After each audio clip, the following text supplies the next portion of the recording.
آل محمد كما باركت على إبراهيم وعلى آل إبراهيم إنك حميد مجيد. الحمد لله وحده والصلاة والسلام على من لا نبي بعده. أعوذ بالله من الشيطان الرجيم. بسم الله الرحمن الرحيم. حاميم تنزيل من الرحمن الرحيم. كتاب فصلت آياته قرآنا عربيا لقوم يعلمون بشيرا ونذيرا فأعرض أكثرهم فهم لا يسمعون. صدق الله مولانا العظيم. اللہ تعالیٰ مجھے اور آپ کو اور ہم سب کو قرآن پاک کی فہم عطا فرمائے. حامیم 7 سورتوں کے شروع میں ہے اور یہ اس کی دوسری سورت ہے. اور میں نے عرض کیا کہ حامیم میں کیا ہوتا ہے، ان تمام صورتوں میں اللہ تعالیٰ کی توحید کا بہت واضح بیان ہے، بہت دلائل کے ساتھ ثابت کیا جاتا ہے پروردگار اکیلا ہے، اکیلا عبادت کے لائق ہے. جیسا کہ ہم اس سے پہلے صورت میں پڑھ آئے ہیں، اس صورت میں 2 باتیں مزید ہیں. اس مضمون کے علاوہ اللہ تعالیٰ کی توحید کا بیان ہے، حضرت رسول اکرم صلی اللہ علیہ وسلم کی رسالت کا بیان ہے، قرآن پاک کی صداقت کا بیان ہے.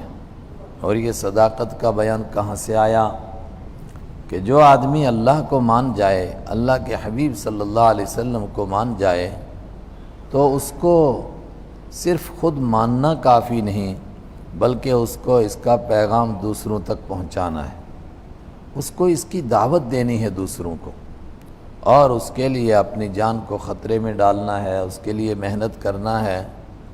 تو اس دعوت کے لیے بنیادی محور کیا ہے جس کے اوپر وہ جس کے گرد گھومے گی دعوت؟ کس چیز کی دعوت دیں گے؟ فرمایا وہ قرآن پاک کی دعوت ہوگی. قرآن پاک کا 5 اس صورت میں 5 رکوع، ہر رکوع میں قرآن پاک کا بیان. اور یہ بیان خاص طور سے اس صورت میں ہے کہ قرآن پاک اللہ نے بنایا ہی ایسا ہے، قیامت تک نہ اس کے الفاظ کوئی بدل سکے گا، نہ اس کے معانی بدل سکے گا. کوشش کریں گے لوگ، لیکن قرآن پاک کے اندر ایسی طاقت ہے کہ ان کے وہ باتیں، ان کے وہ معنی، ان کی وہ تفسیریں چل نہیں سکیں گی. اور اللہ ہر دور میں ایسے لوگوں کو پیدا کرتا رہے گا کہ جو ان کی ملاوٹ کو الگ کریں گے، دودھ کا دودھ، پانی کا پانی ہو جائے گا. یہ بیان ہے اس میں. اور یہ بیان بھی ہے کہ جب تم اس دین کی دعوت دو گے تو پھر کیا ہوگا، نافرمان بھڑکیں گے، کافر بھڑکیں گے، مشرک بھڑکیں گے. تو ان کی سب سے بڑی کوشش کیا ہوگی؟ کہا ان کی سب سے بڑی کوشش وہی ہوگی جو اس زمانے میں تھی، قیامت تک وہی رہے گی، آج بھی وہی ہے اور بڑی کارگر بھی ہے. وہ کیا ہے؟ وَقَالَ الَّذِينَ كَفَرُوا لَا تَسْمَعُوا لِهَذَا الْقُرْآنِ. نافرمان لوگوں کو اس کے لیے تیار کریں گے کہ تم اس قرآن کو نہ سنو. جو کچھ سنو بڑی اچھی بات ہے، قصے سنو، کہانیاں سنو. اپنے طور پر کوئی عبادت وبادت کرتا ہے، کوئی آدمی کہتا ہے جی میں توحید پر چلنا چاہتا ہوں، چلتا رہے، مگر قرآن جب لوگ سنائیں تم کو قرآن نہ سنو. اس لیے کہ قرآن سنو گے تو تمہارے شرک کی دھجیاں اڑا دے گا، وہ تمہارے فرسودہ خیالات چلنے نہیں دے گا. تو مشرکوں کی یہ دعوت رہے گی کہ قرآن مت سنو، اور ایمان والے کی یہ ذمہ داری ہوگی کہ وہ قرآن سب کو سنائے. بہت زبردست مضمون اس صورت کا. اور زور بیان کتنا ہے وہ اس سے آپ اندازہ لگائیں کہ حضرت رسول اکرم صلی اللہ علیہ وسلم کی دعوت کے لیے مکہ کے مشرکین جب ہر پہلو سے ناکام ہو گئے، تقریباً 5 یا 6 سال گزرے ہیں تب یہ صورت نازل ہوئی ہے. اور اکثر نے کہا کہ جب حضرت حمزہ ایمان لائے ہیں اور حضرت عمر رضی اللہ تعالیٰ عنہ ایمان لانے والے تھے یا بس لا چکے تھے، انہی دنوں میں یہ صورت نازل ہوئی ہے. یہ کون سا دور تھا؟ یہ وہ دور تھا جب مکہ کے مشرکین نے پہلے مرحلے میں کیا کیا کہ لوگوں کو ان کے خلاف بھڑکائیں گے، یہ خود ہی چپ ہو جائیں گے، بات چلی نہیں۔ پھر کہا کہ ابو طالب کو ان کے خلاف کریں گے، وہ ہوئے نہیں۔ پھر انہوں نے ایک فیصلہ کیا کہ جو ان کے کمزور لوگ ہیں ان کو جہاں ملے وہی مارو، جہاں ملے وہی مارو کمزوروں کو۔ جب کمزوروں کی چیخ و پکار لگے گی دوسرے لوگ ڈر جائیں گے، تو جو بڑے لوگ ہیں جن کے اوپر ایرے غیرے ہاتھ نہیں ڈال سکتے ان کو کیا کریں؟ کہا ان کو ان کے خاندان کے حوالے کر دو، ان کے خاندان والے خود ان سے نمٹیں گے۔ چنانچہ بڑے لوگوں میں سے ہیں حضرت ابوبکر صدیق رضی اللہ عنہ، حضرت عثمان رضی اللہ عنہ، لیکن ان کو بھی اتنا ستایا گیا، اتنا پریشان کیا گیا کہ ہجرت تک کرنے پر مجبور ہوئے۔ کس نے پریشان کیا؟ اپنے خاندان کے لوگوں نے۔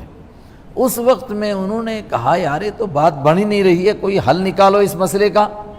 تو ساری کابینہ بیٹھی، میں نے سراجم منیرہ میں تفصیل سے اس کا تذکرہ کیا ہے، یہ الگ الگ دور میں نے بتانے کی کوشش کی ہے۔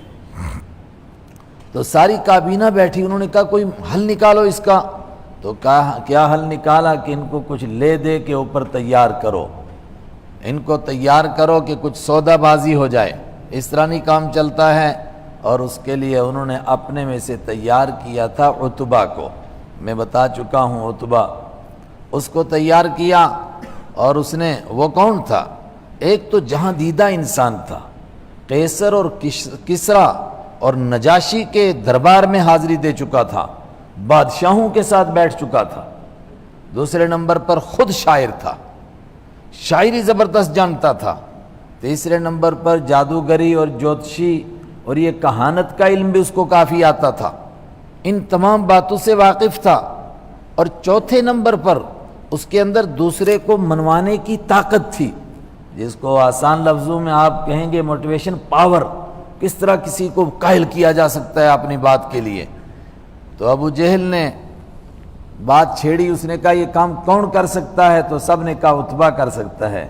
اس کو آپ کے پاس بھیجا، اور میں نے یہ بات پیچھے بتا دی کہ اس نے آپ کو کتنی چیزوں کی لالچ دی تھی؟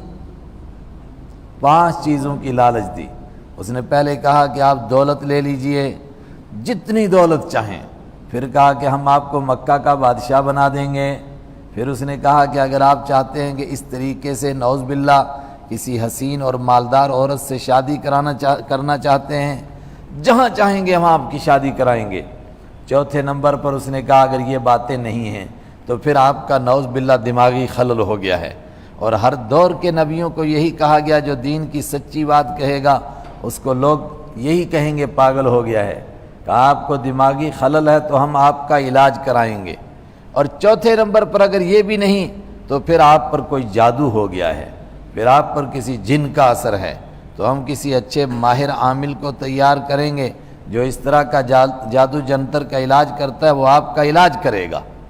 آپ نے اس کی ساری باتیں سنی، آپ نے فرمایا تو نے جو کہنا تھا وہ کہا؟ اس نے کہا میں نے کہا۔ قرطبی میں یہ روایت ہے، تفسیر قرطبی میں، کہ آپ نے فرمایا اگر میں کہوں تو سنے گا؟ اس نے کہا آپ کی بھی سنوں گا۔ فرمایا اب تو سن۔ تو آپ نے فرمایا میری نہ سن، تو اپنے رب کی سن۔ تو آپ نے سورہ حامیم السجدہ پڑھ کر سنانی شروع کی۔ اور جب وہ آیت آئے گی میں بتاؤں گا، 13 نمبر آیت، جب آپ وہاں پہنچے تو وہ گھٹنوں کے بل کھڑا ہو گیا اور آپ کے منہ کے آگے اپنے ہاتھ رکھنے لگا اور برادری کا واسطہ دینے لگا، خاندان کا واسطہ۔ آگے نہ پڑھیے ورنہ ابھی بجلیاں گریں گی، آسمان پھٹے گا، زمین پھٹے گی، آپ کی یہ قوم برباد ہو جائے گی۔ واپس جا کر اس نے کیا کہا، انشاءاللہ وہاں پہنچیں گے پھر میں عرض کروں گا۔ بسم اللہ الرحمن الرحیم، حامیم تنزیل من الرحمن الرحیم۔ تنزیل، اتارا جانا ہے اس قرآن کا، یہ قرآن اتارا ہوا ہے من الرحمن، اس ذات کی طرف سے جو بے پناہ رحم کرنے والا ہے، الرحیم، اس ذات کی طرف سے جو بہت زیادہ مہربان ہے، بار بار رحم کرنے والا ہے۔ اس سے پہلے 2 جگہ یہ لفظ آ چکا، قرآن پاک اتارا ہوا ہے اس ذات کی طرف سے جو غالب ہے، پھر فرمایا اس ذات کی طرف سے جو حکیم ہے۔ اس سے پچھلی صورت میں فرمایا تھا قرآن پاک اتارا ہوا ہے اس ذات کی طرف سے جو غالب ہے، اور اس کے ساتھ فرمایا تھا جو جاننے والا ہے۔ اب فرمایا کہ قرآن اتارا کس لیے؟ فرمایا یہ تمہارے رب کے کرم کا مظہر ہے، یعنی وہ بہت زیادہ مہربان تھا، اس کی مہربانی کا تقاضا ہوا کہ تم کو قرآن پاک جیسی کوئی کتاب دی جائے۔ کیسی کتاب ہے؟ کتاب فصلت آیاتہ، ایسی کتاب ہے فصلت آیاتہ، اس کی آیتوں کو کھول کھول کر بیان کیا گیا ہے۔ جو پڑھنا چاہے، جو سمجھنا چاہے، جو اس پر چلنا چاہے، اس کے لیے کوئی دشواری نہیں، اس کو یہ قرآن سمجھ میں آتا ہے۔ کھول کھول کر کے اسی آیتوں کو بیان کیا گیا ہے۔ کیسی کتاب ہے؟ قرآناً عربیاً، قرآناً، یہ زبر جو اس کا ہے نا، اس کے اندر بڑا زور پیدا ہوا۔ اب وہ ترجمے سے ہم کیا زور پیدا کر سکتے ہیں؟ یہ ایسی چیز ہے قرآناً جو بار بار پڑھی جانے والی ہے، بار بار پڑھی جائے گی۔ قرآن کا معنی بار بار پڑھی جانے والی چیز، بہت زیادہ پڑھی جانے والی چیز ہے۔ اور یہ قرآن نے تب کہا جب ابھی پورا نہیں اترا تھا۔ آج کوئی بتائے قرآن سے زیادہ کوئی کتاب پڑھی جاتی ہے؟ غیر مسلموں سے پوچھیں بھئی آپ کے پاس، کہتے ہیں ہاں پڑھی ہے، وہ بائبل ہمارے پاس بھی پڑھی ہے۔ وہ پڑھی ہے اور یہ پڑھی جا رہی ہے۔ کتنی پڑھی جا رہی ہے خود ہی آپ سوچ لیں۔ قرآناً، بار بار پڑھی جانے والی کتاب ہے۔ عربیاً، ٹھیٹ عربی زبان میں ہے، خالص عربی زبان میں ہے۔ لیکن خالص عربی میں کیوں ہے؟ میں نے پیچھے بھی بتایا تھا، عربی میں اس لیے کہ اس کے پہلے مخاطب عربی تھے، جن کو سب سے پہلے سنانا تھا وہ عربی تھے۔ لیکن دوسرے معنی، عربی ہی کا دوسرا معنی ہے صاف صاف بیان کرنے والی ہے۔ کیوں؟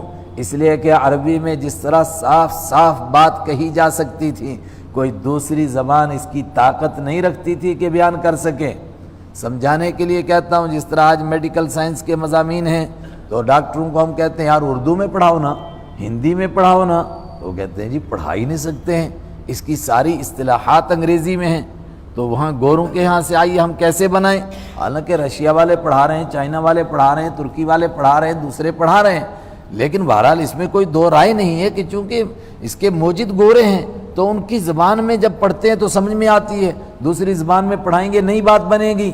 قرآن پاک جو بات کہنا چاہتا تھا وہ عربی کے سوا کسی دوسری زبان میں کہنا آسان نہیں تھا، لوگ نہ سمجھ پاتے۔ عربیاً، ٹھیٹ عربی زبان میں ہے۔ کس لیے اتری ہے؟ لقوم یعلمون، ایسے لوگوں کے لیے جو جانتے ہیں، جن کے پاس کچھ فہم ہے، جن کے پاس کچھ عقل ہے، جو جاننا چاہتے ہیں ان کے لیے نازل ہوئی ہے۔ مگر جان کر جو انجان رہے دہر میں، ان سے بھی بڑھ کر کوئی نادان رہے۔ جانتے ہیں لیکن جان کر کہتے مانیں گے نہیں، ورنہ اس لیے اتری تھی جو جانتے ہیں، جو کچھ سمجھ رکھتے ہیں، ان کو قرآن سے فائدہ ہوگا۔ چنانچہ جن کو بالکل سمجھ نہیں ہے، سنتے ہی نہیں ہیں بیچارے، بھاگتے ہیں قرآن کا نام سن کر کے۔ بشیرا و نذیرا، کیسا قرآن ہے یہ؟ ابھی اسی کی تعریف چل رہی ہے۔ بشیرن، یہ خوشخبری دینے والا ہے، کس کی؟ جو اس کو مانے گا اس کے لیے جنت کی خوشخبری، اس کے لیے دنیا میں کامیابیوں کی خوشخبری، اس کے لیے دنیا میں سکون کی، راحت کی خوشخبری۔ نذیرن، ڈرانے والا ہے، کس کو ڈراتا ہے؟ جو نہیں مانے گا اس کے لیے جہنم ہے، اس کو جہنم سے ڈراتا ہے، اس کو قبر کے عذاب سے ڈراتا ہے، اس کو موت کے وقت میں شکلیں بگڑنے سے ڈراتا ہے، موت کے وقت کے عذاب سے ڈراتا ہے، اور دنیا میں پریشان ہونے سے، اور معیشتاً ضنکا، سورہ طٰہٰ میں گزر چکا، جو ہم کو نہیں مانتے ہیں دنیا میں ان کو سزا نہیں دوں گا مگر ان کو ٹینشن والی زندگی دوں گا۔ یہ آسان ترجمہ ہے آج کی زبان میں۔ معیشتاً ضنکا، ایسی زندگی دوں گا جو تنگی والی ہوگی، مگر کون سی تنگی؟ کہ روزی کے ڈھیر لگے ہوں گے، گھر میں ڈھیر لگا ہے سونا چاندی کا، مگر بندہ پریشان ہوگا، سب کچھ ہوگا مگر پریشان ہوگا۔ بشیرن، پھر خوشخبری دینے والا ہے یہ قرآن۔ نذیرن، ڈرانے والا ہے۔ میں نے کہا دنیا میں معیشتاً ضنکا سے ڈرانے والا، ٹینشن والی زندگی، اور آخرت میں اللہ کے عذاب سے ڈرانے والا ہے۔ یہ قرآن اللہ کی کرم کا، اللہ کے رحمان اور رحیم ہونے کا ایک نمونہ تھا، اس کا مظہر تھا کہ اس نے کیا مہربانی کی۔ مگر ہائے قرآن جب ملا تو کیا ہوا؟ فَأَعْرَضَ أَكْثَرُهُمْ، فَأَعْرَضَ، تو منہ موڑ لیا، اعراض کر لیا، دوسری طرف منہ موڑ دیا۔ اکثرہم، ان میں سے اکثر نے، فہم لا یسمعون، تو وہ سننا ہی نہیں چاہتے ہیں، آج سنتے ہی نہیں ہیں۔ اور میں کہہ رہا ہوں کہ یہ سارے انسانوں کو کہا گیا، آج ملت کا یہ حال ہے۔ وہ لوگ جن کو گھٹنے گھس گئے ہیں نماز پڑھتے مرتے، مگر قرآن نہیں سننا چاہتے ہیں۔ عجیب بات ہے بھئی، کیوں نہیں سننا چاہتے ہیں؟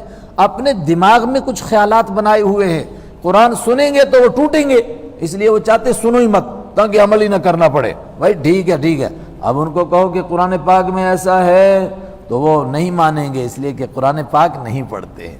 فَأَعْرَضَ، تو منہ موڑ لیا، اکثرہم، ان میں سے اکثر نے، فَهُمْ لَا يَسْمَعُونَ، تو وہ سنتے ہی نہیں ہیں۔ چنانچہ بالکل ایسا ہی کرتے تھے، کانوں میں کیلے وہ روئی ٹھونس لیتے تھے، سننا نہیں، کان نہیں لگانا، اور کیا کرتے تھے، دوسروں کو کہتے تھے کان بند کرو، اور کیا کہتے تھے، آگے آ رہا ہے وَالْغَوْ فِيهِ، جب قرآن پاک پڑھا جائے تو شور مچاؤ، کسی کے کان میں نہ پڑے۔ فَهُمْ لَا يَسْمَعُونَ، یہ سننا ہی نہیں چاہتے ہیں۔ اور کیا کہتے ہیں، رسول اکرم صلی اللہ علیہ وسلم سے کہتے تھے کہ جناب آپ تو باتیں بہت سناتے ہیں، لیکن کیا کریں، ہمارے دلوں کے اوپر پردے چڑھے ہوئے ہیں۔ کس کے پردے؟ کہتے تھے ہمارے دل میں پہلے سے باپ دادا کی ہدایت موجود ہے، جب وہ ہدایت سے بھرے ہوئے ہیں تو اب آپ کی بات اس کے اندر کیسے گھسے گی، وہ تو پردے میں پڑے ہوئے ہیں۔ وقالو، اور انہوں نے کہا، قلوبنا، ہمارے دل، فی اکنتن، پردے میں ہیں، مما تدعونا الیہ، اس چیز کی طرف سے، تدعونا، آپ بلاتے ہو ہم کو، الیہ، جس چیز کی طرف آپ ہم کو بلاتے ہیں، جس کی دعوت دیتے ہیں، اس کی طرف سے ہمارے دل پردے میں پڑے ہوئے ہیں، ہمارے دلوں پر پردے ہیں، ہم کو نہیں سنائی دیتی ہیں آپ کی باتیں، ہم تک پہنچتی نہیں ہیں۔ وفی آذاننا وقر، اور ہمارے کانوں کے اندر وقر ہے۔ وقر کا آسان ترجمہ کرتے ہیں اردو والے، ڈانٹ لگی ہوئی ہے، لیکن اصل مسئلہ ہے وقر کا معنی نہ سننے کی بیماری۔ ہمارے کانوں میں وقر لگا ہوا ہے، ہمارے کانوں میں کان بوجھل ہیں، اردو والے کہتے ہیں، نہ سننے کی بیماری ہے، ہمیں اونچا سنائی دیتا، ہم نے سنا ہی نہیں، کیا کہہ رہے تھے آپ؟ اللہ اکبر۔ وفی آذاننا وقر، اور ہمارے کانوں میں ڈانٹ ہے، ومن بیننا وبینک حجاب، اور ہمارے بیچ میں اور آپ کے بیچ میں پردے لٹکے ہوئے ہیں۔ فعمل اننا عاملون، جا تو اپنا کام کر، اننا عاملون، ہم اپنا کام کریں گے۔ تو اپنی توحید کو چھوڑتا نہیں، ہم اپنی شرک کو بھی چھوڑیں گے نہیں۔ فعمل، تو اپنا کام کر، اننا عاملون، ہم اپنا کام کرنے والے ہیں۔ یہ مکہ کے مشرک کہہ رہے ہیں۔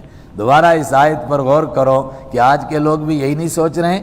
وقالوا قلوبنا، اور وہ کہتے ہیں قلوبنا، ہمارے دل، فی اکنت، پردے میں ہیں، مما تدعونا الیہ، اس چیز کی طرف سے جس کی آپ ہم کو دعوت دیتے ہیں، وفی آذاننا وقر، اور ہمارے کانوں کے اندر ڈانٹ ہے، ہم کو نہیں سنائی دے رہا ہے، ومن بیننا وبینک حجاب، اور آپ کے اور ہمارے بیچ میں پردے ہیں۔ فعمل، تو جا تو اپنا کام کر، اننا عاملون، ہم اپنا کام کرنے والے ہیں، ہم نہیں چھوڑنے والے ہیں۔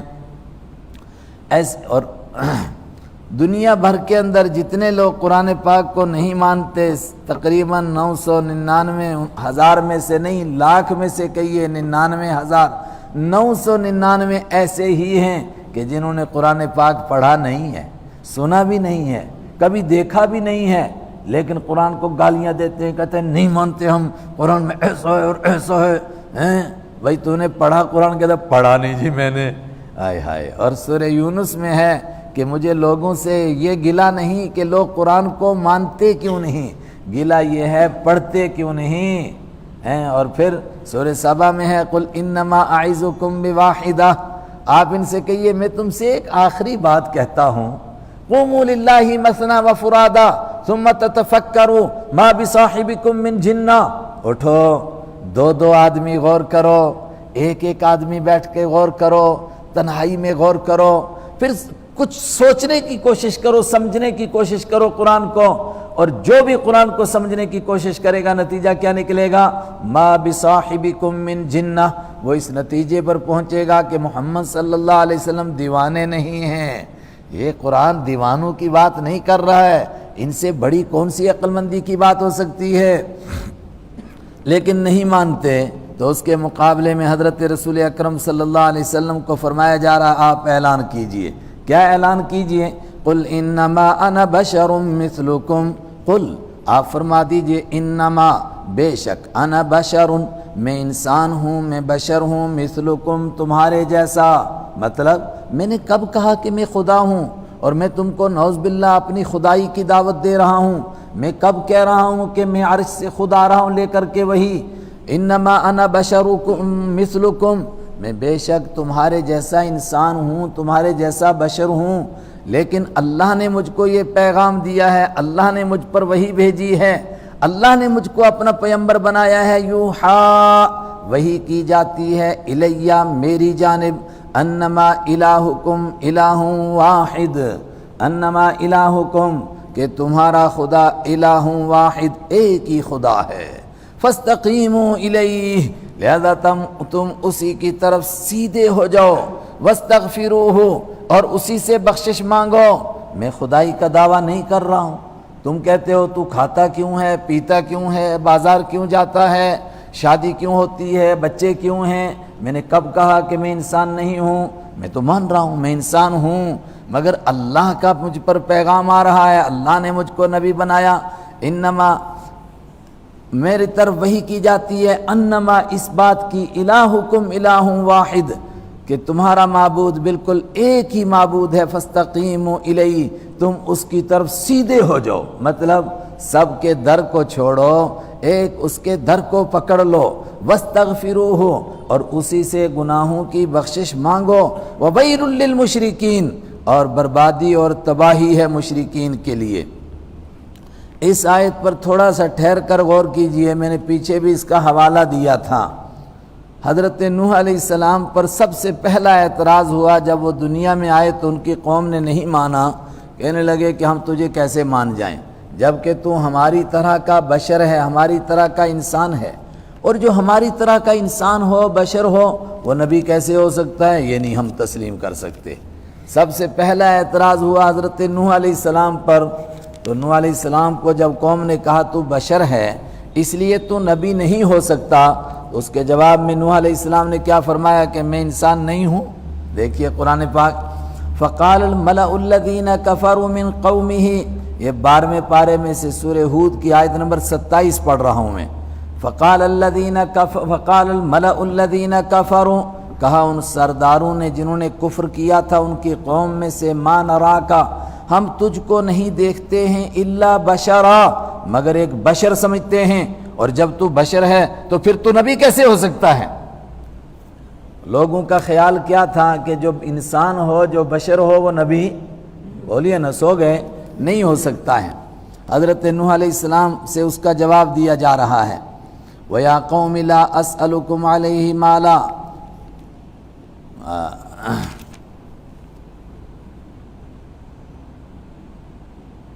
قال یا قوم ارأیتم ان کنت علی بینۃ من ربی، نوح علیہ السلام اس کا انکار نہیں کرتے ہیں، فرماتے ہیں میری قوم اگر میں اپنے رب کی طرف سے ایک دلیل پر ہوں اور اللہ نے میرے اوپر وحی کی رحمت کی بارش کی ہو، فعمیت علیکم اور وہ تم پر پوشیدہ ہو گئی ہو، تو پھر میں کیا اس کو زبردستی تمہارے سر لگا دوں گا؟ پھر فرماتے ہیں ولا اقول لکم عندی خزائن اللہ، یہ نوح علیہ السلام فرما رہے ہیں، اور میں تم سے نہیں کہتا ہوں کہ میرے پاس اللہ کے خزانے ہیں۔ یہ کیا مسئلہ ہے؟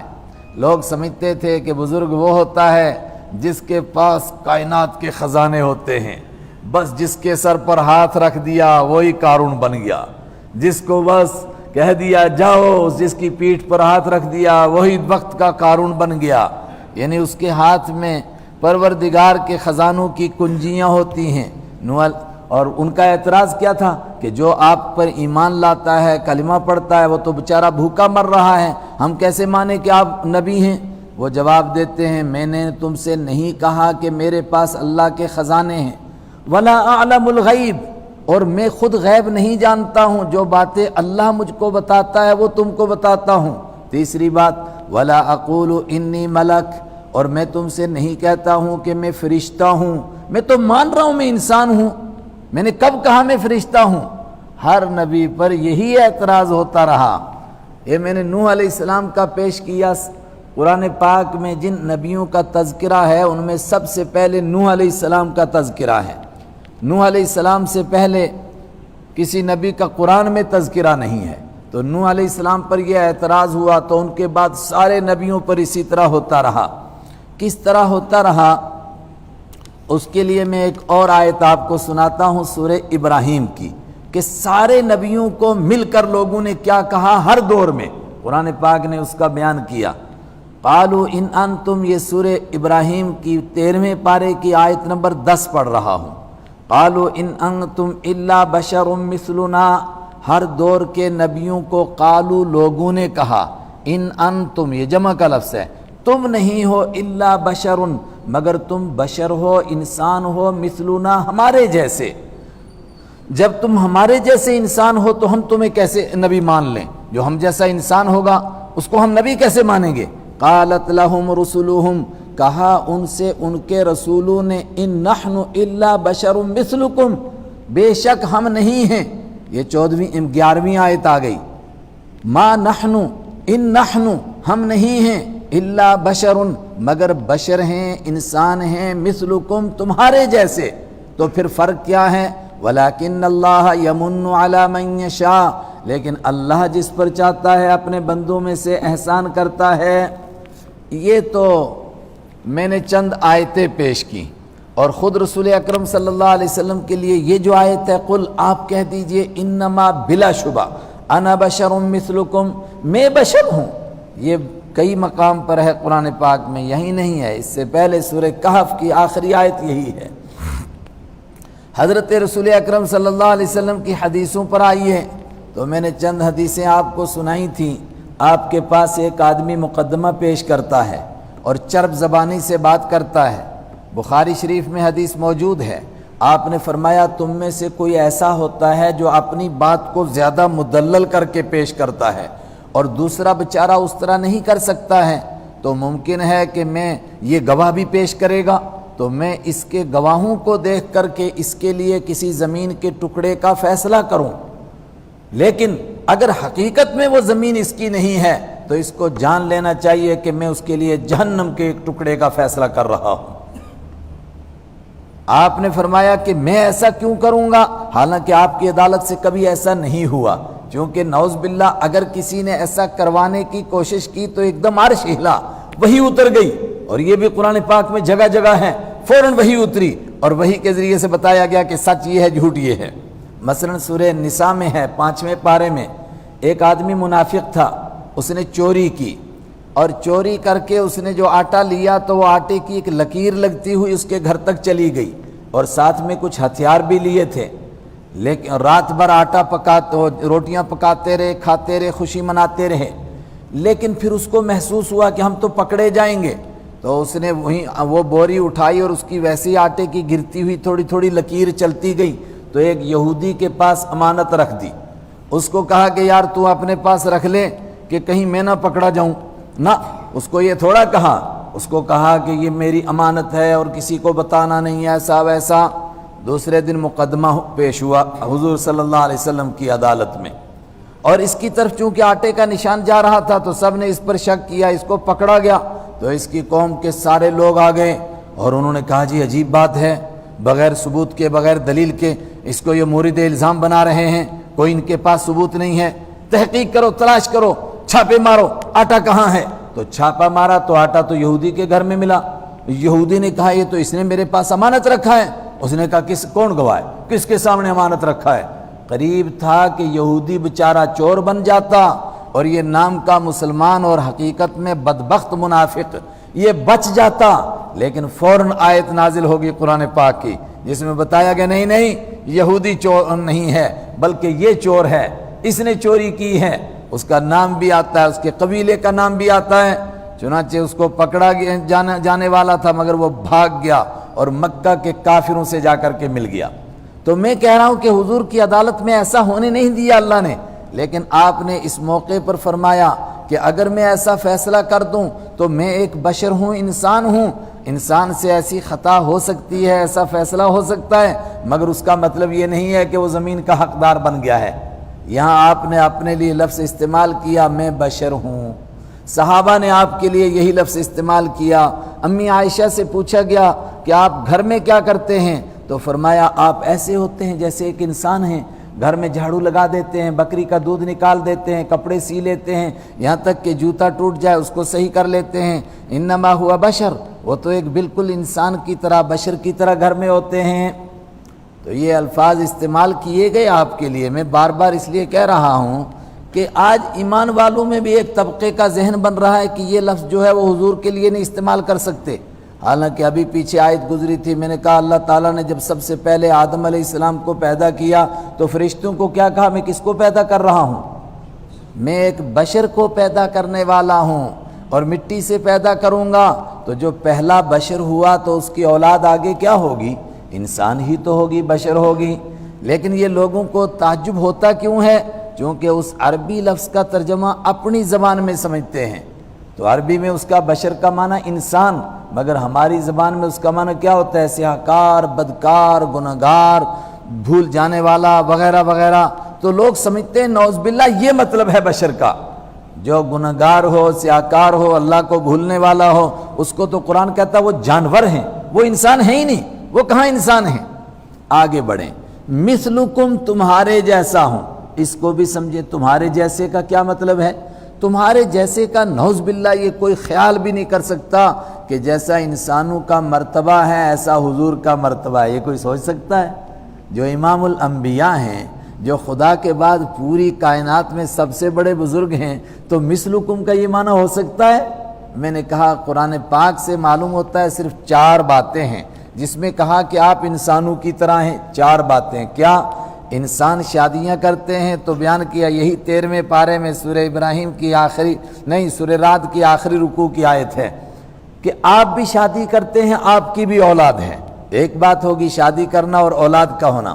دوسرا 19ویں پارہ رات ہی آپ نے سنا ہے تو نہیں 18واں پارہ، اس کے آخری رکوع کی آیت ہے۔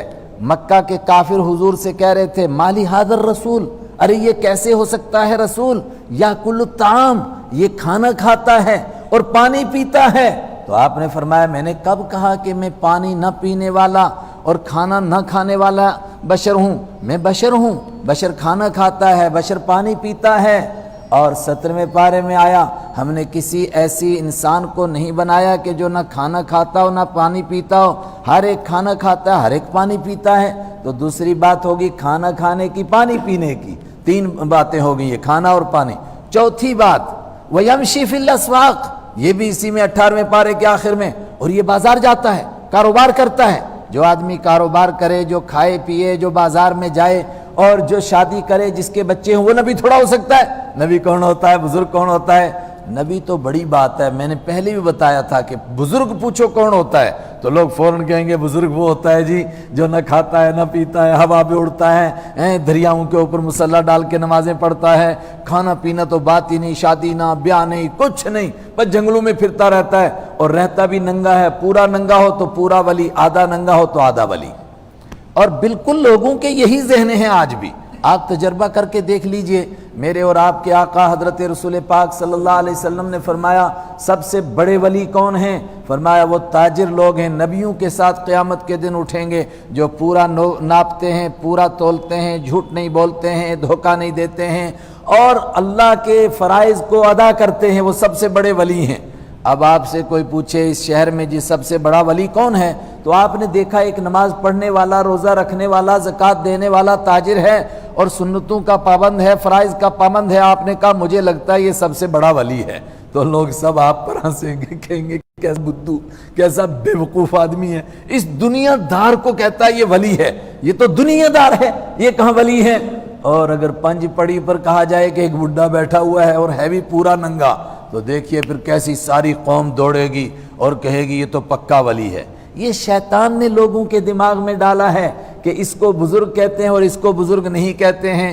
اسی وجہ سے انبیاء پر اعتراض ہوتا تھا کہ تم انسان ہو، جب تم انسان ہو تو تم نبی نہیں ہو سکتے ہو۔ اور اس سے تھوڑا سا آگے بڑھ جائیں، آج کے سبق میں عقیدے کی بات ہے۔ بشر ہونے کا کیا مطلب ہے؟ یعنی جو چیزیں انسانوں پر آتی ہیں اس طرح کی چیزیں حضرت رسول اکرم صلی اللہ علیہ وسلم پر بھی آئیں گی۔ مثلا انسان کو پتھر لگے تو چوٹ آئے گی، اور انسان کو ڈنڈا پڑے تو اس کی چوٹ لگے گی۔ حضرت رسول اکرم صلی اللہ علیہ وسلم کو بھی عتبہ بن ابی وقاص نے آپ کے اوپر پتھر مارا دور سے غزوہ احد میں، تو کیا ہوا؟ آپ کی لوہے کی ٹوپی پر پڑا وہ پتھر، اس کی وجہ سے لوہے کی ٹوپی ٹوٹی، اور اس کے اندر 2 کندے تھے، وہ آپ کے رخسار مبارک میں گھڑ گئے۔ بخاری میں حدیث موجود ہے، اور بار بار بخاری نے اس حدیث کو لایا ہے۔ پھر کیا ہوا؟ حضرت علی اور حضرت فاطمہ دوڑے آپ کا خون بند کرنے کے لیے، تو حضرت علی ڈھال کے اندر پانی لے کر آئے، اور حضرت فاطمہ اس پانی کو ڈال کر کے دھونے لگیں، لیکن جب دھوتی ہیں تو خون اور بڑھتا ہے، تو اس کے لیے آپ نے کیا کیا؟ حضرت فاطمہ کے ذہن میں آیا تو انہوں نے فوراً ایک چٹائی کو جلایا۔ چٹائی سمجھتے نا، جس کو ہم پھوڑی کہتے ہیں، اب یہاں کے لوگ کیا سمجھیں گے، اس کو گھاس کی وہ ہوتی ہے نا، وہ چٹائی ہوتی ہے، تو پھوڑی وہ جلائی، اور اس کو جلا کر کے اس کی راکھ بنائی اور وہ لگائی، تو خون بند ہو گیا۔ پتھر مارا، آپ کو چوٹ آئی، یہ مطلب ہے بشر ہونے کا۔ اس سے زیادہ نعوذ باللہ مرتبہ ایک جیسا ہو سکتا ہے؟ خاکم بدین، آپ کے مبارک رخسار خوشبو آتی ہے، جس پتھر پر آپ کا خون گرا تھا اب تک اس سے اسی طرح خوشبو آتی ہے، اور آج بھی اس کے گواہ موجود ہیں، آج بھی ایسی خوشبو آتی ہے جو دنیا میں خوشبو نہیں ہے۔ یہ آپ کی رسالت ہے، وہ آپ صلی اللہ علیہ وسلم انسان ہیں۔ اور کیا ہوتا ہے؟ آپ کا گھوڑا آپ کو لے کر کے دوڑتا ہے اور بدک جاتا ہے، اور اچانک ایک درخت کے ساتھ سے گزرتا ہے، جس کی وجہ سے آپ کی ٹانگ مبارک چھل جاتی ہے، آپ کے گھٹنے میں موچ آتی ہے۔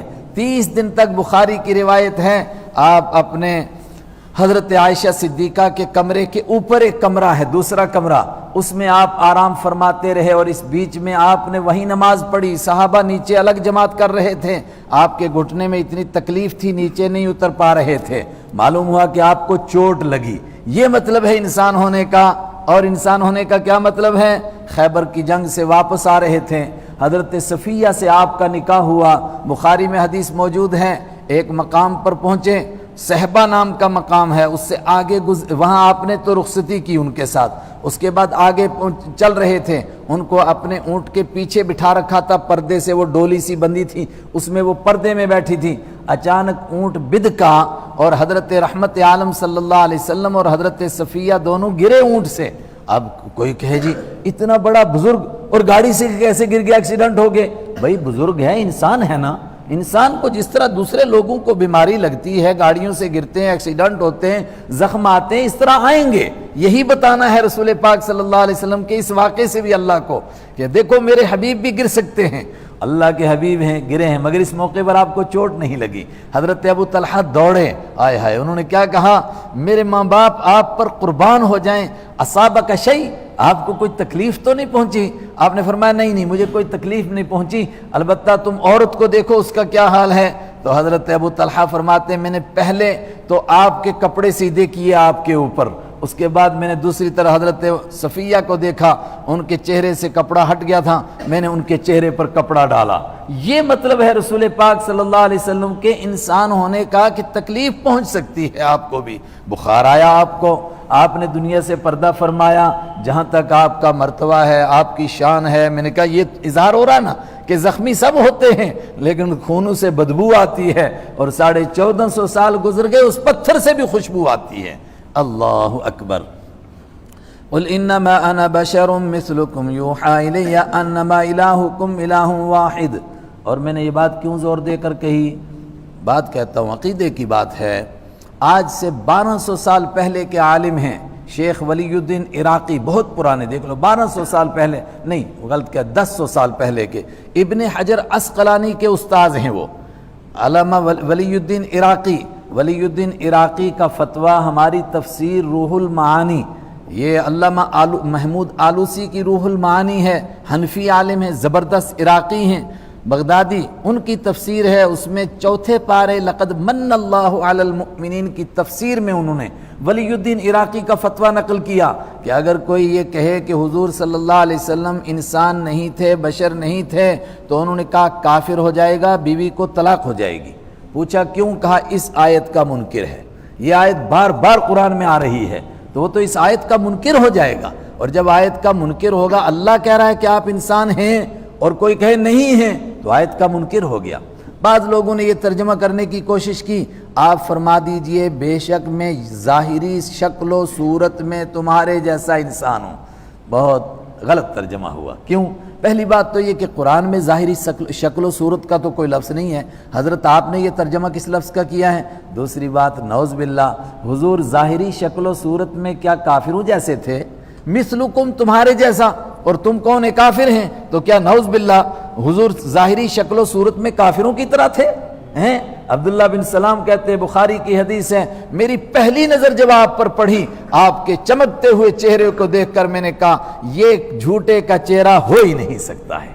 حضور کا چہرہ کیا ان کی طرح ہے؟ حضرت انس رضی اللہ تعالیٰ عنہ کی حدیث بار بار بخاری نے پیش کی، احسن، آپ پوری کائنات میں سب سے زیادہ خوبصورت، اشجع، پوری کائنات میں سب سے زیادہ بہادر، پوری کائنات میں سب سے زیادہ باہمت آپ ہیں۔ فرمایا اچانک مدینہ کے اندر ایک عجیب آواز آئی، لوگ گھبرا گئے، تو لوگ جلدی جلدی اٹھے کہ حضور تک کوئی نہ پہنچ جائے، شاید باہر سے کوئی حملہ ہو گیا ہے۔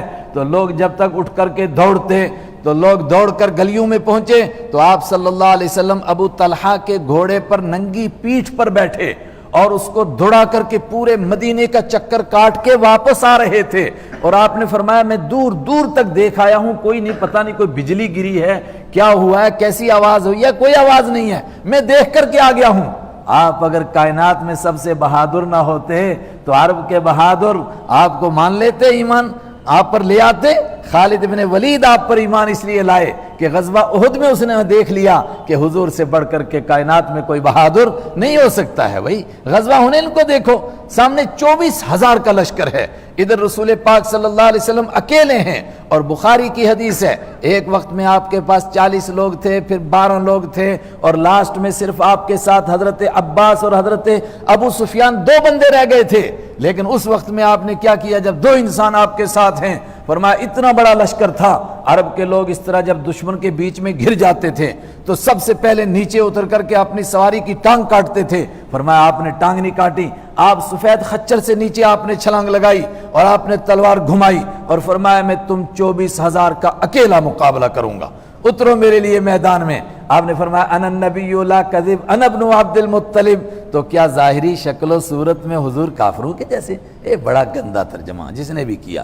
قل انما انا بشر مثلکم، آپ فرما دیجئے بے شک میں تمہارے انسان ہوں، مثلکم تمہارے جیسا۔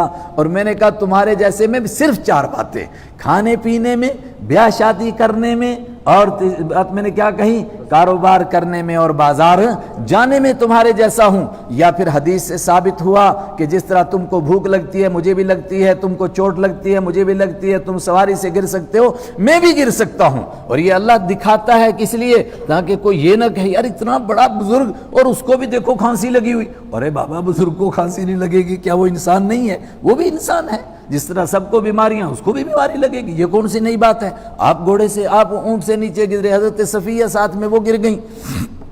یوحا الیہ، میری طرف وحی کی جاتی ہے، انما الہکم الہ واحد، کہ تمہارا خدا ایک خدا ہے، فاستقیموا الیہ، تو تم اسی کی طرف سیدھے ہو جاؤ، واستغفروہ، اور اسی سے بخشش مانگو، وویل للمشرکین، اور بربادی ہے، تباہی ہے شرک کرنے والوں کے لیے۔ مگر کون ہے مشرک؟ الذین لا یؤتون الزکاۃ، جو زکوٰۃ نہیں دیتے ہیں وہ ہے مشرک۔ یہ بڑا اہم مسئلہ، زکوٰۃ تو مسلمانوں پر فرض ہے، اور قرآن مکہ کے کافروں کو کہتا ہے ویل، ان کے لیے بربادی ہے، یہ زکوٰۃ نہیں دیتے ہیں۔ حالانکہ اگر آپ یہ کہیں کہ زکوٰۃ کا مطلب ہے خیرات کرنا، تو خیرات کرنے میں تو وہ کمال مقام رکھتے تھے۔ ابو جہل سے پوچھا نا ان کے رسول ہونے میں تجھے کیا شک ہے؟ کہا شک وقت کچھ نہیں، مگر چکر یہ ہے کہ یہ حاجیوں کو پانی پلاتے تھے، ہم نے بھی پلایا، ان کے خاندان نے حاجیوں کو کھانا کھلانا شروع کیا، ہم نے بھی کھلایا۔ اب بنی ہاشم کہتے ہیں کہ ہمارے بیچ میں ایک نبی ہے، ہم کہاں سے نبی لائیں؟ اگر ہم ان کے نبی کو مان لیں گے تو نیچے نہیں لگ جائیں گے کیا ان کے؟ تو یہ تو ان کے خیرات کرنا، کھانا کھلانا تو ان کا کام تھا۔ اکثر نے اشارہ کیا، اس بات کی طرف اشارہ ہے کہ مکہ کے کافر ان مظلوموں پر خرچ نہیں کرتے تھے جو ایمان لائے تھے، ان کی طرف اشارہ کیا، یہ زکوٰۃ نہیں دیتے ہیں۔ تو زکوٰۃ تو فرض ہی مدینہ میں ہوئی ہے، مدینہ میں فرض ہوئی ہے زکوٰۃ ایک خاص نصاب کے ساتھ۔ وہ جمعے کے دن آپ کو سنایا تھا، جس نے سنا ہوگا سن لیا ہوگا، ورنہ زکوٰۃ مکہ میں بھی فرض تھی مگر متعین نہیں تھا، وہاں یہ تھا کہ خیرات کرو، کرتے رہو کرتے رہو کرتے رہو۔ معلوم ہوا زکوٰۃ نہ دینا مشرکوں کا کام ہے، مسلمان کا کام زکوٰۃ دینا۔ اسی طرح نماز نہ پڑھنا یہ بھی مشرکوں کا کام ہے، قرآن پاک میں ہے اقیموا الصلاۃ ولا تکونوا من المشرکین، اور نماز قائم کرو اور مشرک مت بنو۔ نماز نہ پڑھنا بھی مشرکوں کا کام، زکوٰۃ نہ دینا بھی مشرکوں کا کام۔ اب ایسے بھی مسلمانوں کے ٹھیکیدار ہیں جنہوں نے زندگی میں نہ نماز پڑھی، نہ روزہ رکھا، نہ زکوٰۃ دی۔ اللہ اکبر۔ وَهُمْ بِالْآخِرَةِ هُمْ كَافِرُونَ، اور یہ کون ہیں مشرک؟ وہ جو آخرت کا انکار کرتے ہیں۔ اس کے مقابلے میں ان الذین آمنوا، بے شک وہ لوگ جو ایمان لائے، وعملوا الصالحات، اور جنہوں نے نیک عمل کیے، لہم اجر، ان کے لیے اجر ہے غیر ممنون، جو کبھی ختم ہونے والا نہیں ہے۔ قل اَإِنَّكُمْ لَتَكْفُرُونَ بِالَّذِي خَلَقَ الْأَرْضَ فِي يَوْمَيْنِ۔ اب یہ آیتیں عتبہ سن رہا ہے، اس پر کیا اثر ہو رہا تھا آیتوں کا؟ حدیث میں ہے پہلے وہ بیٹھ کر سننے لگا، جب ان آیات کا اس پر اثر ہونے لگ گیا تو وہ پیچھے کو یوں ہوا اور اس نے اپنے ہاتھ پیچھے ٹیک لیے اور بڑی مشکل سے بیٹھ پانے لگا اور وہ گھبرانے لگ گیا۔ کیا آیات ہیں، ایسے جھنجھوڑ۔ قل اَإِنَّكُمْ، اے میرے نبی آپ فرما دیجئے، اَإِنَّكُمْ، کیا بے شک تم لَتَكْفُرُونَ، نہیں مانو گے، انکار کرو گے، بالذی، اس ذات کا، اس اللہ کا، الذی خلق الارض، جس نے ساری زمین کو بنایا، یومین، 2 دنوں میں۔ قرآن پاک میں جگہ جگہ کہا گیا وَلَقَدْ خَلَقْنَا السَّمَاوَاتِ وَالْأَرْضَ وَمَا بَيْنَهُمَا فِي 6 أَيَّامٍ، ہم نے زمین کو، آسمان کو، اس کے بیچ کی ساری مخلوق کو 6 دنوں میں بنایا۔ مگر یہ پہلا مقام ہے جہاں تفصیل بتائی کہ کیسے کیسے بنایا۔ فرمایا اس اللہ کا انکار کرتے ہو جس نے زمین کو بنایا یومین، 2 دنوں میں۔ اور حدیث میں موجود ہے اگر اللہ چاہتا تو ایک لمحے میں نہیں، لمحے کے 1,00,000ویں حصے سے کم میں بنا سکتا تھا، لیکن اس نے تدریج کے ساتھ بنایا تاکہ اس کے بندوں کو سبق ملے کہ جو کام کرنا ہو آہستہ آہستہ کام ہوتا ہے، کر کے ہی ہوتا ہے کام۔ وَتَجْعَلُونَ لَهُ أَنْدَادًا، اور تم اس اللہ کے لیے شریک بناتے ہو، ند بناتے ہو، پھر اس کے مقابلے میں دوسروں کو پکارتے ہو۔ ذَلِكَ رَبُّ الْعَالَمِينَ، وہ جس نے زمین کو 2 دن میں بنایا وہی رب العالمین، سارے جہانوں کو پالنے والا ہے۔ وَجَعَلَ فِيهَا رَوَاسِيَ، اور بنایا اس نے فیہا زمین کے اندر، رواسیہ بڑے بڑے پہاڑوں کو، من فوقہا اس کے اوپر سے۔ اور جگہ جگہ کہا کہ پہاڑوں کو ہم نے کیا کیا، کہا زمین کے اندر کیلیں ٹھوک دیں، تمید بکم، تاکہ یہ لے کر کے ڈھلک نہ جائے، چونکہ یہ پانی پر ہے، ڈھلکنے ہیں ادھر ادھر، بیلنس اس کا برابر کر دیا، ہر طرف سے اس میں پہاڑوں کی کیلیں ٹھوک دیں۔ اور کیا کیا، وَقَدَّرَ فِيهَا أَقْوَاتَهَا، اور متعین کر دیا، رکھ دیا زمین کے اندر، اقواتها، اس کی روزیوں کو۔ روزیوں کا مطلب کیا ہے؟ جتنی مخلوق پیدا کرنی ہے زمین کے اوپر، ہر ایک کی خوراک کا انتظام کر دیا۔ اللہ اکبر، کس کو کیا خوراک ملنی ہے اس کا انتظام ہے۔ بڑے بڑے پیٹ والے، حدیث میں موجود ہے حضرت سلیمان علیہ السلام نے اللہ سے عرض کیا کہ خدایا تیری مخلوق کی دعوت کرنا چاہتا ہوں، میں دعوت تیرے بس میں ہے؟ کہا ہاں، ہر مخلوق کے لیے الگ الگ چیز رکھوں گا، بھینس کے لیے گھاس رکھا، بکری کے لیے پتے رکھے، انسانوں کے لیے خوراک رکھی وغیرہ وغیرہ، سانپوں کے لیے دودھ رکھا، مچھلی کے لیے کیا رکھا۔ ایک ہی مچھلی نکلی سمندر سے، اور وہ گھاس بھی اور چاول بھی اور جو رکھے تھے سب کے لیے، وہ سب کے کھاتے کا ایک ہی لقمہ بنا گئی، اور پھر دیکھ رہی تھی ایسے کر کے۔ حضرت سلیمان نے کہا کیا مطلب؟ کہا روز کے 2 لقمے کھاتی ہوں، آج تو ایک ہی ملا، کیا دعوت ہے یہ تیری؟ حضرت سلیمان علیہ السلام سجدے میں گر گئے، ہے پروردگار میرے بس میں تیری مخلوق کی میں دعوت کروں؟ پروردگار کا یہ کام ہے، سب کے لیے روزی رکھی ہوئی ہے، کوئی بھوکا نہیں مرتا ہے، یہ تو صرف لوگوں کا خیال ہے۔ ابھی ایک تحقیق ہوئی، ایک پرندہ ہے ہماری زبان میں اس کو کونج کہتے ہیں، اب پتہ نہیں انگریزی میں اس کا کیا نام ہے، وہ جو ہوا میں بہت لمبا اڑتا ہے، کئی 100 کلومیٹر کا سفر کرتا ہے اور لائن میں اڑتا ہے اور آواز لگاتے رہتے ہیں۔ تو اس پر تحقیق ہوئی کہ وہ کھاتے کیا ہیں۔ بعض دفعہ تو وہ 7 دن فضا میں رہتے ہیں، اتنے دن وہ کیا کھاتے ہیں؟ تو خوردبین سے دیکھا گیا کہ فضا کے اندر چھوٹے چھوٹے کیڑے ہیں، وہ چلتے ہیں، وہ جو بولتے ہیں تو انہیں کو کھاتے اور چلتے رہتے ہیں، کھاتے اور چلتے رہتے ہیں۔ سمندر کی تہ میں ایک مچھلی ہے، وہ صرف کیا کرتی ہیں کہ پورے سمندر کی جو ڈسٹ ہے اس کی جو صفائی کرتی ہے، وہ اس کے پنکھوں میں پھنستی ہے، وہی اس کی خوراک ہے۔ اقواتہا، ہر ایک مخلوق کی اس کے مناسب روزی رکھی، یہاں تک کہ انسان جس علاقے میں پیدا کیے وہاں کے لیے وہیں کی خوراکیں رکھی، کہیں چاول رکھے، کہیں گیہوں رکھے، کہیں مکی اور کہیں باجرہ، اور یہ سارے کام ملا کر کے ہو گئے اربعتی ایام فی اربعتی ایام، 4 دن میں، یعنی 2 دن میں زمین بنی اور 2 دن میں یہ سارا کام ہوا، تو کتنے ہو گئے؟ بعض وہ جو ٹیڑے دماغ کے لوگ ہیں قرآن پر اعتراض کرتے ہیں، وہ کہتے ہیں 2 دن وہ ہوئے اور کہا کہ 4 دن یہ، تو یہ تو ہو گئے 6 دن، اور آگے آ رہا ہے کہ آسمان بنائے 2 دن میں، تو یہ تو ہو گئے 8 دن۔ ہر جگہ کہتا ہے قرآن 6 دن، ادھر خدا کو نعوذ باللہ حساب ہی نہیں یاد رہا، الیاذ باللہ۔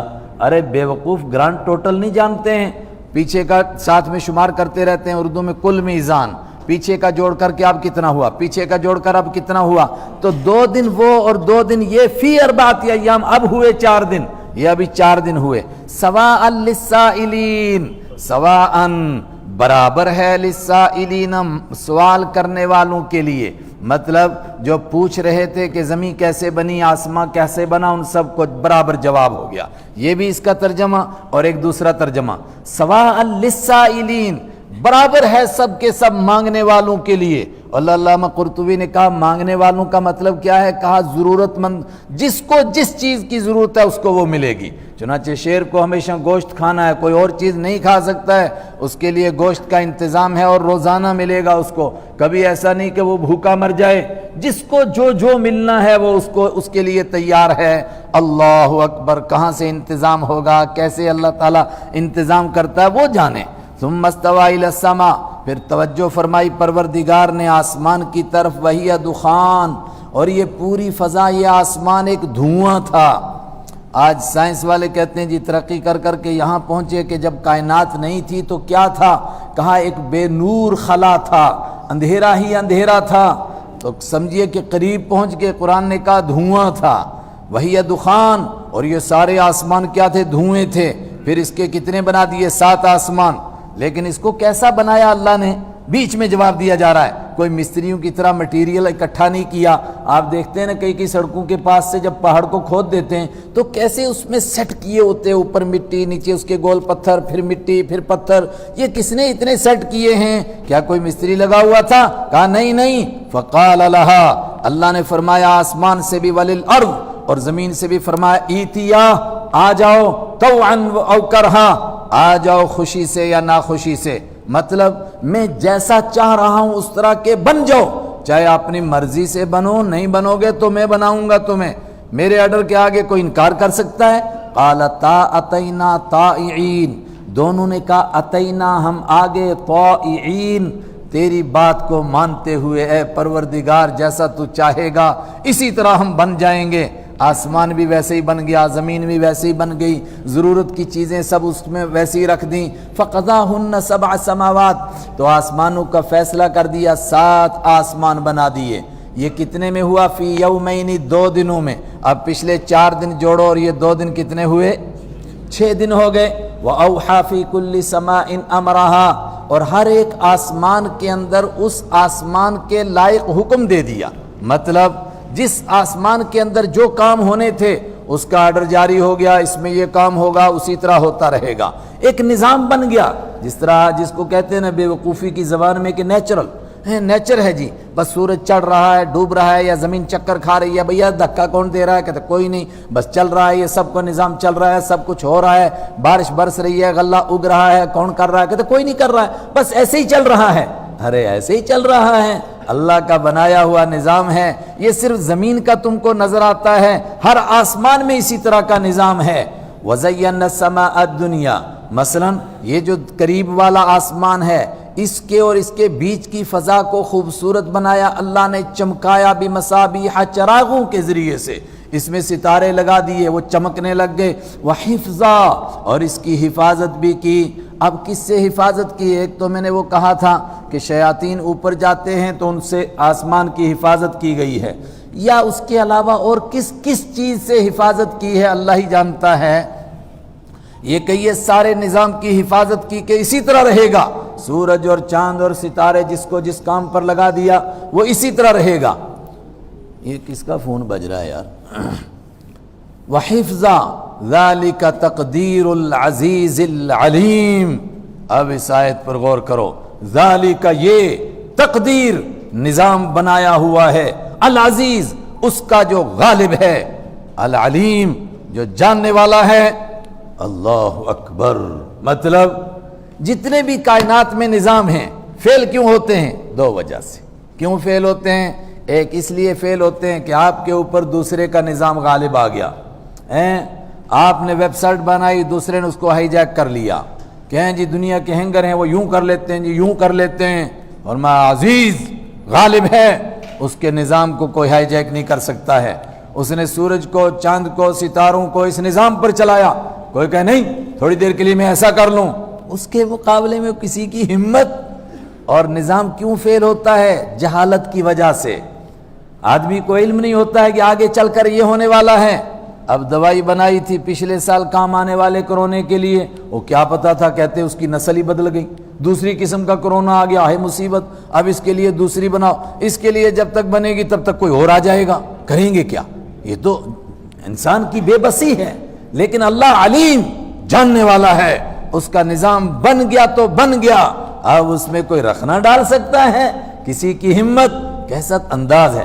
ذالک تقدیر العزیز العلیم، یہ نظام بنایا ہوا ہے العزیز غالب کا، العلیم جاننے والے کا۔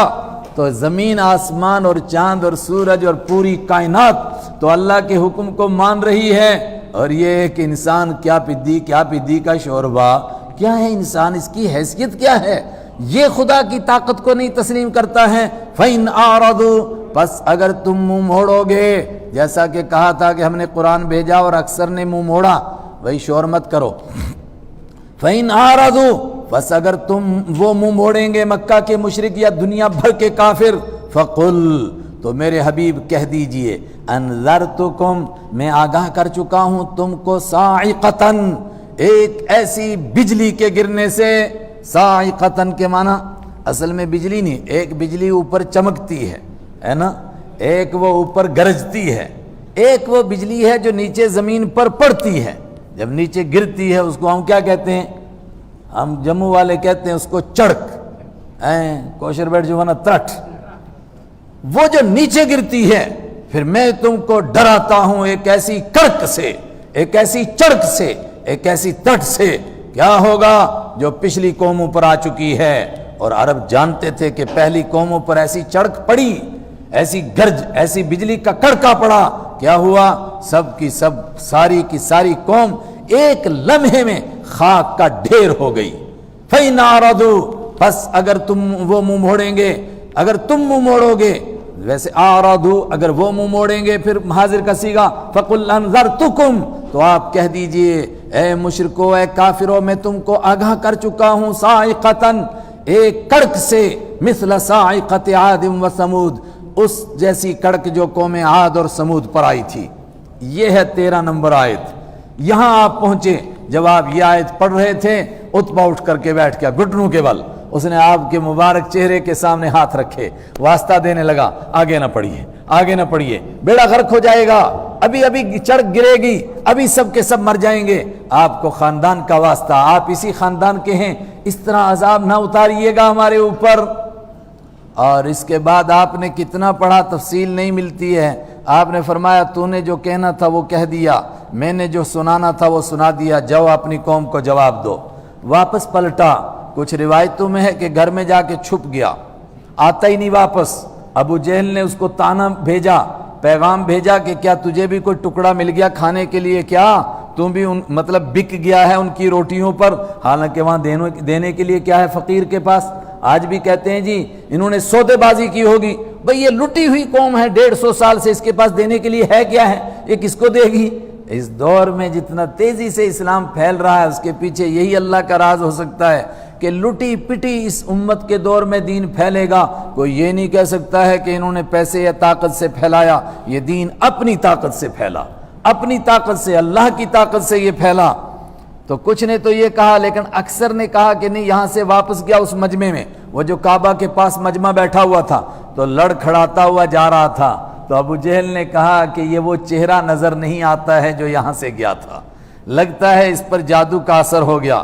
وہ بیٹھا، پانی شانی منگایا، اس نے پانی وانی پیا، تھوڑا سانس لیا، لوگوں نے کہا کیا ہوا؟ اس نے کہا میرے بارے میں تمہارا کیا خیال ہے؟ اس نے کہا، سب نے کہا تم جہاں دیدہ ہو، ذہین ہو، لائق ہو، جو بات کہتے ہو وہ دو ٹوک بات ہوتی ہے، عقل مند ہو۔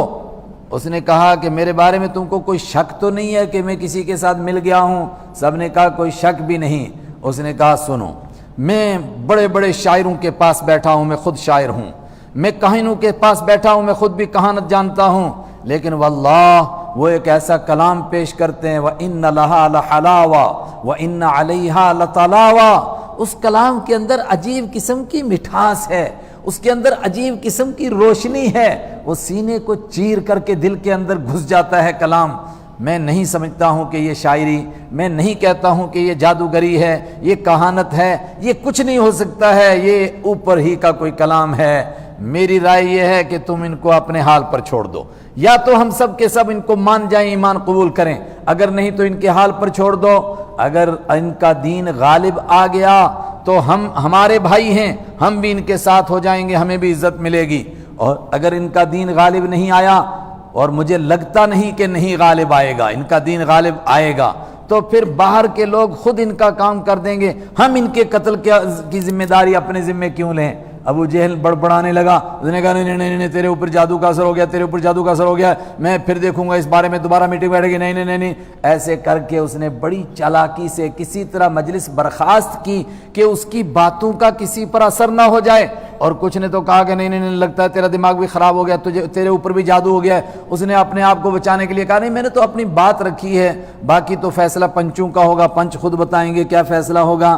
یہ وہ آیت ہے جو آپ نے پڑھی، فَإِنْ أَعْرَضُوا، بس اگر وہ منہ موڑیں، آپ کہہ دیجئے میں تم کو ڈراتا ہوں اس کڑک سے جو قوم عاد اور سمود پر آئی تھی۔ کب آئی تھی؟ اذ جاءتهم الرسل، یاد کرو جب ان کے پاس رسول آئے تھے، قوم عاد اور سمود کے پاس، من بین ایدیہم ومن خلفہم، ان کے آگے سے بھی ان کے پیچھے سے بھی۔ یہ بھی مطلب ہو سکتا ہے کہ رسولوں نے ان کو ہر طرف سے آ کر کے سمجھایا، یہ بھی مطلب ہو سکتا ہے کہ پچھلے نبیوں کی تعلیمات ابھی موجود تھی اور نئے نبی آئے، انہوں نے آ کر کے ان کو سمجھایا، ایک ہی بات سمجھائی، اللہ تعبدوا الا اللہ، اللہ کے سوا کسی کی پوجا نہ کرو، اللہ کے سوا کسی کی عبادت نہ کرو۔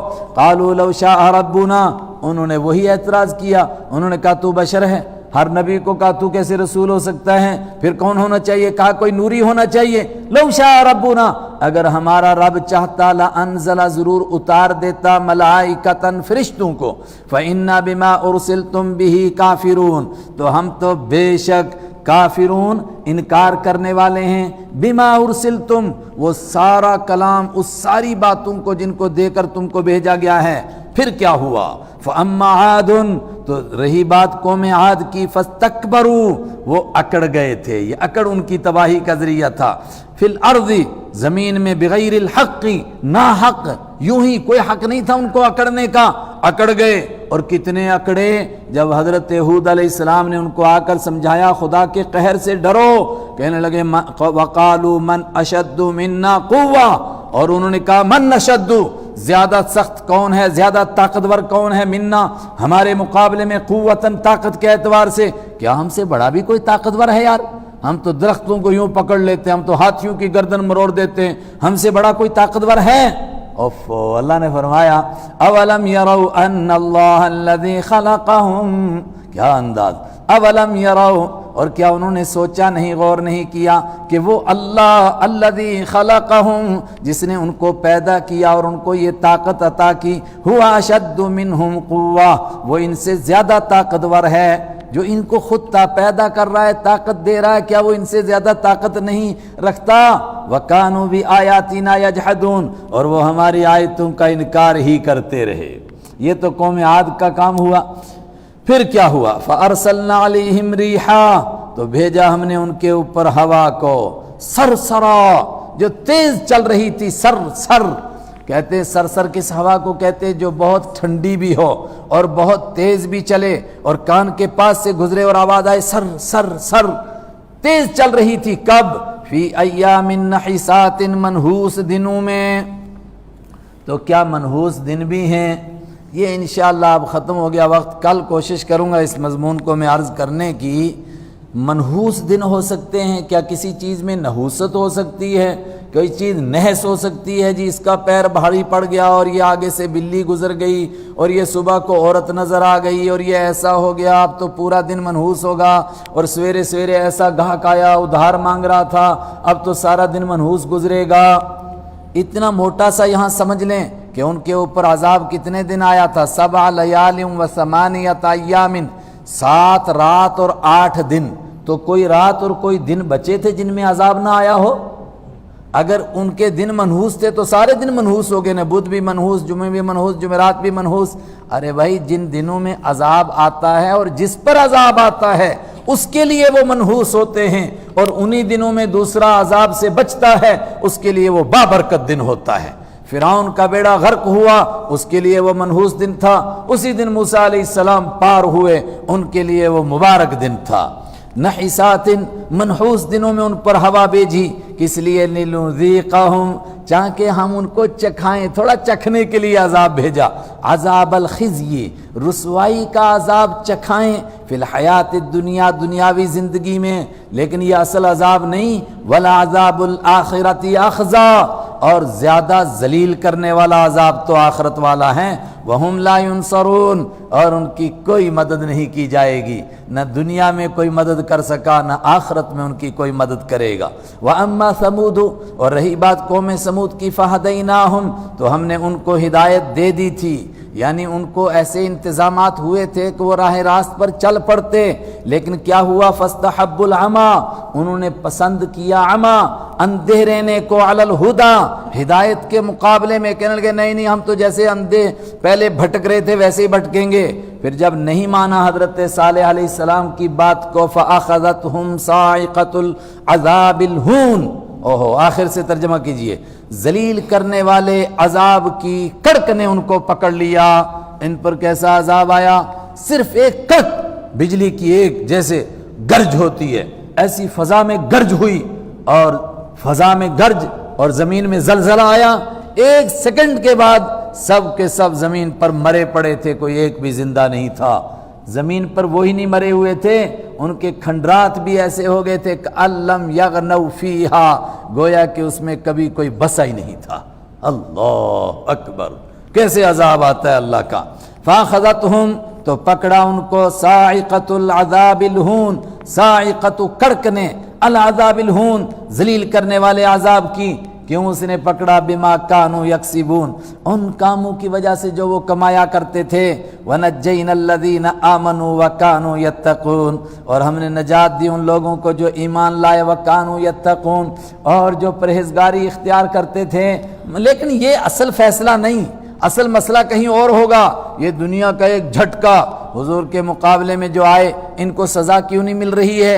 اللہ نے فرمایا ان کو سزا ملے گی تو مر جائیں گے نا، ان کو سزا وہاں دوں گا، لا یموت فیہا ولا یحیا، جہاں نہ موت آئے گی نہ زندگی نصیب ہوگی۔ ہائے ہائے، وہ عذاب کہاں ہوگا؟ اس کا تھوڑا سا منظر بس یہ پڑھ لیتے ہیں، چھٹی کرتے ہیں۔ وَيَوْمَ يُحْشَرُ، ترجمہ پڑھ لیتے ہیں، دوبارہ دہرا لیں گے کل۔ وَيَوْمَ يُحْشَرُ أَعْدَاءُ اللَّهِ، اور یاد کرو جب جمع کیا جائے گا اللہ کے دشمنوں کو، إِلَى النَّارِ، جہنم کے پاس، فَهُمْ يُوزَعُونَ، پھر ان کو بانٹا جائے گا، چور، بدماش، ڈکیت، ہر ایک کو الگ الگ کرو۔ حَتَّى إِذَا مَا جَاءُوهَا، یہاں تک کہ جب وہ آ جائیں گے ہاں جہنم کے قریب، شہید علیہم، گواہی دیں گے، علیہم ان پر، ان کے خلاف، سمعہم، ان کے کان بھی، وابصارہم، اور ان کی آنکھیں بھی، نہیں آگے بڑھو، وجلودہم، اور ان کی چمڑیاں بھی ان کے خلاف گواہی دیں گی، بما کانوا یعملون، جو کچھ وہ کرتے تھے۔ اور بندے پریشان ہوں گے، وقالوا لجلودہم، اور وہ اپنی کھالوں سے کہیں گے، لما شہدتم علینا، تم نے کیوں ہمارے خلاف گواہی دی؟ تم کیسے بولنے لگ گئے؟ کہا ہم بولے نہیں، ہم کو بلوایا گیا۔ آج دنیا میں یہ زبان کا لوتھڑا اس کے اوپر کا حصہ بولتا ہے، اس دن بال بولے گی، بال کا ایک ایک، کھال بولے گی، کھال کا ایک ایک بال بولے گا۔ قالو، وہ جواب دیں گے انطقنا، ہم کو بلوایا ہے، بولنے پر مجبور کیا، اللہ، اس اللہ نے، الذی انطق کل شیء، جس نے ہر چیز کو بولنا سکھایا، وہو خلقکم، اور اسی نے تم کو پیدا کیا، اول مرہ، پہلی مرتبہ، والیہ ترجعون، اور اسی کی طرف تم کو لوٹایا جائے گا۔ اور کیا زبردست بات ہے، وما کنتم تستترون ان یشہد علیکم، اور تم چھپ نہیں سکتے تھے اس بات سے کہ گواہی دیں تمہارے خلاف، سمعکم، تمہارے کان، مطلب جس آدمی نے گناہ کیا وہ اپنے کان کو چھپا دے کہ اس کو نہ پتہ چل جائے، یہ ممکن نہیں۔ آدمی اپنی آنکھ کو بند کر لے کہ کہیں یہ کل گواہ نہ بنے، یہ ممکن نہیں۔ چلو آنکھ کو بند کرے گا، کان کو بند کرے گا، چمڑی کو کیا کرے گا، ہاتھوں کو کیا کرے گا، پاؤں کو کیا کرے گا؟